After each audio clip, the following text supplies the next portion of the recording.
Hello, नमस्ते, welcome to etc online. आज हम लोग पढ़ने वाले हैं क्लास 11th लिटरेचर की बुक वुवन वर्ड्स की poem let me not to the marriage of true minds. देखिए, ये जो पोम है, इसकी जो हेडिंग है, यही हमें बहुत ज़्यादा कंफ्यूजिंग लगती है। विलियम शेक्सपियर की ये तो खास बात थी, वो क्या करते थे, सबसे ज़्यादा पोएटिक लाइसेंस यूज़ करते थे। आप लोगों को शायद पता भी होगा कि जो विलियम शेक्सपियर है, इंग्लिश डिक्शनरी में सबसे ज़्यादा वर्ड्स देने का अगर कंट्रीब्यूशन है, सबसे ज़्यादा वर्ड्स अगर ऐड किए हैं तो वो विलियम शेक्सपियर ने किए हैं। तो ये बहुत सारे नए नए वर्ड्स को यूज़ किया करते थे। रीडर को समझना है, इन्होंने तो वर्ड्स यूज़ कर दिए, सेंटेंस इन्होंने फ्रेम कर दिया, अब रीडर को समझना होता था। तो यहाँ पे इसकी जो हेडिंग है, ये इतनी ज़्यादा कॉम्प्लिकेटेड इसलिए है क्योंकि इसमें एक वर्ड मिसिंग है। और वो वर्ड कौन सा मिसिंग है, ये हमें पता चलेगा जब हम लोग इस पोम को पढ़ेंगे। सो चलिए, बिना देरी के हम लोग स्टार्ट करते हैं पोम का लाइन बाय लाइन एक्सप्लेनेशन। पहले हम लोग हार्ड वर्ड्स देखेंगे और उसके बाद में हम लोग क्या करते हैं, एक एक लाइन स्टेंजा के साथ में देख लेते हैं।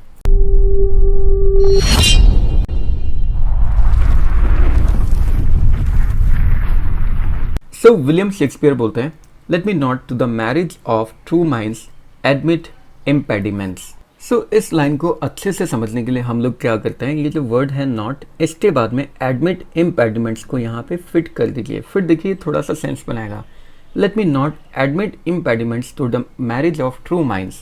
यहाँ पे देखिए ट्रू माइंड्स बोला गया है, दो सच्चे प्यार करने वाले को, दो ट्रू लवर को बोला गया है, जो सिर्फ दिल से ही नहीं दिमाग से भी एक दूसरे से प्यार करते हैं, उन्हें ट्रू माइंड्स बोला गया है, ट्रू लवर को। विलियम शेक्सपियर बोलते हैं, let me not to the marriage of true minds admit impediments. मुझे किसी तरह का कोई भी हक नहीं है कि मैं सच्चे लवर की जो मैरिज है उसमें किसी भी तरह की बाधा पेश कर सकूं, यानी किसी भी तरह की रुकावट। इम्पेडिमेंट्स वैसे हकलाहट होता है, बट यहाँ पे इसे हम रुकावट मान सकते हैं। सो मुझे मतलब हम सब लोगों को किसी तरह का कोई भी हक नहीं है कि हम लोग दो ट्रू लवर की शादी के अंदर किसी तरह की रुकावट हम लोग बन सकते हैं या रुकावट हम लोग पेश कर सकते हैं। क्योंकि love is not love which alters when it alteration finds. Alter मतलब होता है बदलना, ऑल्ट्रेशन मतलब बदलाव। वो लव एक सच्चा लव नहीं है, एक ट्रू लव नहीं है, जो बदलाव को देखकर बदल जाता है। बदलाव को देखकर बदल जाता है मतलब अगर किसी प्रेमी का कैरेक्टर बदल रहा है, किसी एक लवर का अगर कैरेक्टर बदल गया, कैरेक्टर में थोड़े से भी चेंज आए, अगर उसके लिए हमारा प्यार बदल गया तो हमारा प्यार वास्तव में कभी ट्रू लव था ही नहीं, हमारा प्यार सच्चा प्यार था ही नहीं। और bends with the remover to remove. Remover यहाँ पे बोला गया है, रिमूव का मतलब होता है हटना और रिमूवर मतलब हटाने वाला। बैंड मतलब होता है टर्न लेना, मोड़ लेना। या फिर अगर हमारा प्यार बैंड हो जाता है, टर्न ले लेता है, हमारे प्यार करने वाला जैसे ही हमसे हट जाता है, जैसे हमसे दूर चला जाता है, अगर उसके लिए हमारा प्यार टर्न ले लेता है, मतलब अगर हमारा प्यार मोड़ ले लेता है, मुड़ जाता है या दूसरी तरफ डाइवर्ट हो जाता है, तो हमारा प्यार सच्चा प्यार था ही नहीं, वो लव सच्चा लव, ट्रू लव था ही नहीं। ओ नो, अरे नहीं, it is an ever fixed mark. Love तो एक एवर फिक्स्ड मार्क की तरह होता है। एवर फिक्स्ड मार्क की मतलब एक पक्की निशानी की तरह होता है। That looks on Tempest. Tempest मतलब होता है आंधी तूफान। एंड इज नेवर शेकन। शेकन मतलब डोलना या हिलना। लव तो एक एवर फिक्स्ड मार्क की तरह होता है, जो किसी भी तरह के आंधी तूफान में भी नहीं डोलता है। मतलब लव, सच्चा लव जो होता है, वो एक एवर फिक्स्ड मार्क की तरह होता है। मतलब एक बार वो मार्क कहीं पे लग गया तो वहाँ से हटता नहीं है, चाहे किसी तरह का आंधी या तूफान आए, वो लव कभी भी शेकन नहीं होता। मतलब वो लव कभी भी डांवाडोल नहीं होता, कभी भी हिलता नहीं है, कभी भी कम नहीं होता। It is the star to every wandering bark. Wandering यानी घूमना, बार्क यानी छोटी नाव को बोला जाता है। Whose worth is unknown। Worth मतलब होता है योग्यता। Although his height be taken। be taken का मतलब होता है अचानक से कम हो जाना या बिजी हो जाना। जो सच्चा लव होता है, ये एक स्टार की तरह होता है, जो हर एक घूमती हुई नाव को रास्ता दिखाता है। देखिए, आप सब लोगों को पता होगा कि पुराने ज़माने में किसी तरह का कॉम्पस तो चला नहीं करता था, जिससे कि हम लोग डायरेक्शन को जान सके, कौन से डायरेक्शन में हम लोग जा रहे हैं। तो उस ज़माने में लोग क्या किया करते थे, रात में स्टार्स को देखकर डायरेक्शन का अंदाज़ा लगाया करते थे कि ये नॉर्थ है, साउथ, ईस्ट या वेस्ट है। तो जो स्टार्स होते थे उस समय क्या करते थे, लोगों को रास्ता दिखाते थे, लोगों को राह दिखाते थे। तो उसी तरीके से यहाँ पे लव को बोला गया कि ये लव जो है, ये भी उसी तारे की तरह, उसी स्टार की तरह हर एक घूमती हुई नाव के लिए, यानी हर एक भटकते हुए इंसान के लिए। यहाँ पे बार्क देखिए हम लोग ह्यूमन बींग को मान सकते हैं, और वॉन्डरिंग मतलब भटकते हुए, घूमते हुए। हर एक भटकते हुए, घूमते हुए आवारा इंसान के लिए जो सच्चा प्यार है ये उस तारे की तरह है जो उसे रास्ता दिखाता है। Whose worth is unknown although his height be untaken। बिल्कुल उस नाव की तरह जिस नाव की जो वर्थ है, जो योग्यता है, वो लोग समझ नहीं पाते क्योंकि उसकी जो हाइट होती है वो हमेशा कम होती है, इसलिए लोग उस नाव की योग्यता को समझ नहीं पाते हैं।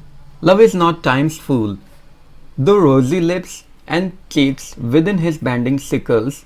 बैंडिंग यानी झुकते हुए, सिकल मतलब होता है एक तरह का औजार होता है, एक तरह का टूल होता है जिससे हम लोग फसल काटते हैं, जो देखिए इस तरह की शेप में होता है, अगर आप लोगों ने कभी कहीं देखा भी होगा तो। लव इज नॉट टाइम्स फूल। अब यहाँ पे विलियम शेक्सपियर बोलते हैं कि लव जो है वो टाइम के द्वारा कभी फूल नहीं बनाया जाता, मतलब टाइम का उस पर कंट्रोल नहीं होता। फूल यानी बेवकूफ होता है, बट यहाँ पे फूल को हम लोग कंट्रोल मान सकते हैं। लव के ऊपर कभी भी टाइम का कंट्रोल नहीं होता, क्योंकि देखिए टाइम हर एक चीज को धीरे धीरे कम करता जाता है, धीरे धीरे उसे खराब करता जाता है, बेकार करता जाता है। लेकिन विलियम शेक्सपियर बोलते हैं कि love is no time's fool. Love के ऊपर टाइम का कोई भी कंट्रोल नहीं है। दो हालांकि रोजी लिप्स एंड चीक्स, जो गुलाबी होठ और गुलाबी गाल होते हैं, within his bending sickle's compass come, वो जब भी टाइम के अंडर में आते हैं, मतलब जब भी टाइम के हथियार के नीचे आते हैं, यानी जब भी समय के नीचे वो आ जाते हैं, जब भी समय की आरी उनके ऊपर चलती है, समय का हथियार उनके ऊपर चलता है, तो रोजी लिप्स और रोजी चीक्स को यानी गुलाबी होठ और गुलाबी गालों को ख़त्म कर दिया जाता है।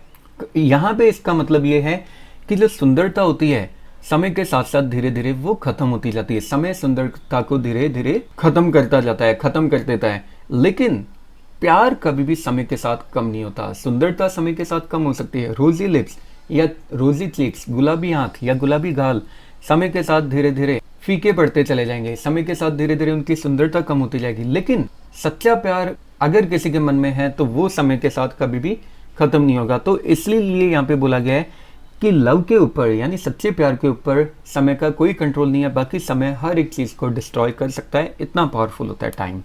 लव ऑल्टर्स, ऑल्टर्स जैसा पहले बताया बदलना होता है, बदलाव होता है। Love alters not with his brief hours and weeks but bears, bears यानी सहन करना, it out even to the edge of doom. Doom यानी डूम डे उसे बोला गया है जब तबाही का दिन है, जब बाइबल के अकॉर्डिंग एक दिन ऐसा बताया गया है जिस दिन पूरी दुनिया खत्म हो जाएगी, पूरी दुनिया का विनाश हो जाएगा। एज यानी किनारा।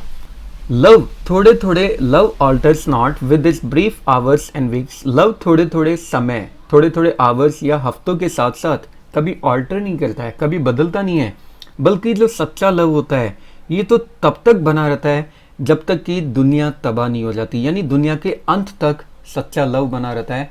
सच्चा लव कभी भी खत्म नहीं होता है। जैसे पेरेंट्स का लव हम लोग मान सकते हैं, माता पिता का जो लव होता है वो हमेशा सच्चा लव होता है, वो कभी भी खत्म नहीं होता है।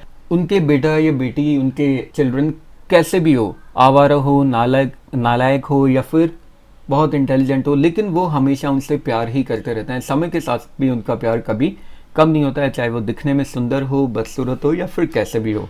फिर लास्ट वाली लाइंस में विलियम शेक्सपियर बोलते हैं, if this be error and upon me proved I never writ. Writ यहाँ पे बोला गया राइट को, not no man ever loved.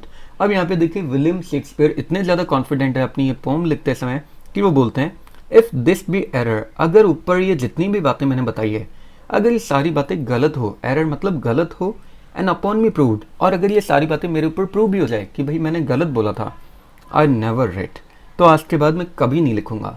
Not no man ever loved, और आज के बाद कभी किसी इंसान को भी फिर प्यार नहीं किया जाएगा। सो यहाँ पे विलियम शेक्सपियर का कॉन्फिडेंस बताया गया है, ये जो उन्होंने अपने आइडियाज़ यहाँ पे शेयर किए हैं उसी के ऊपर उनका कॉन्फिडेंस बताया गया है। और वो बोलते हैं कि अगर ऊपर लिखी हुई बातों में अगर मेरी गलती हो और अगर उस गलती को प्रूव भी कर दिया जाए, ऐसा नहीं किसी ने आके बोल दिया आप गलत हो, अगर वो गलती मेरी प्रूव भी हो जाए तो आज के बाद मैं लिखना छोड़ दूंगा, मैं कभी नहीं लिखूंगा, और ना ही कोई भी इंसान आज के बाद में कभी किसी को प्यार भी करेगा। सो इसी के साथ ये पोम एंड हो जाती है। आई होप आप लोगों को इस पोम का लाइन बाय लाइन एक्सप्लेनेशन साथ ही साथ मीनिंग भी समझ में आया होगा। फिर भी अगर किसी तरह का कोई डाउट, कमेंट, सजेशन, क्वेरी है तो नीचे कमेंट बॉक्स आप लोगों के लिए बनाया हुआ है स्पेशली, उसमें आप लोग अपने कमेंट, सजेशन, क्वेरी या मैसेज ड्रॉप कर सकते हैं। मैं ट्राई करूँगा जल्द से जल्द उसका आंसर देने की। इसी तरह की और मज़ेदार और इंटरेस्टिंग वीडियोज़ के लिए बने रहिए ATC ऑनलाइन के साथ। नेक्स्ट वीडियोज़ तक के लिए have a good day, take care, bye bye, जय हिंद, जय भारत, राधे राधे।